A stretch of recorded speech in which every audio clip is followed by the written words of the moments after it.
বাংলাদেশের উপর কোনো আশা ভরসা নাই আমার। সাকিবুল হাসান যেই পর্যন্ত দলে থাকবে অতদিন খেলা সুন্দর হবে না। যে ক্যাপ দিয়ে একটা ছেলেকে বাড়ি মারছে, এগুলো তো ভাই করা দরকার নেই। যেখানে আপনার তামিম খেলতে পারবে না ওইখানে আমরা একমত না। আমরা হলো তামিম ফ্যান, আমরা সাকিব ফ্যান না।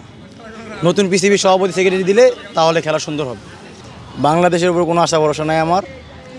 আমার দলে যদি সাকিবুল হাসান না থাকে তাহলে খেলা সুন্দর হবে। সাকিবুল হাসান যেই পর্যন্ত দলে থাকবে অতদিন খেলা সুন্দর হবে না, আর খেলার সামনের দিকে আগাবো না। আর নাজমুল হাসান পাপনকে পিসিবির যা সভাপতি সেক্রেটারি তাদেরকে বহিষ্কার করতে হবে।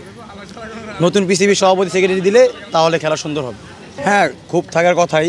যেখানে আপনার তামিম খেলতে পারবে না ওইখানে আমরা একমত না। আমরা হলো তামিম ফ্যান, আমরা সাকিব ফ্যান না। উত্তেজনা ভালো না ভাই, দর্শকের সাথে খারাপ বিহেভ করা এটা মোটেও ভালো না ভাই। মাঝখানে দেখলেন আপনারা কয়দিন আগে ক্যাপ দিয়ে একটা ছেলেকে বাড়ি মারছে, এগুলো তো ভাই করা দরকার নেই। খেলার জায়গায় খেলা খেলবে ভাই। দর্শক, আপনি যেহেতু এত বড় একটা সিঙ্গার, আপনি এত বড় একটা বাংলাদেশের অধিনায়ক, আপনার কাছে মানুষ যেতেই পারে, আপনার কাছে মানুষের ভালোবাসা থাকতেই পারে। সেই জন্য আপনি মানুষের সাথে খারাপ বিহেভ করবেন, খারাপ আচরণ করবেন, সেটা চলবে না ভাই।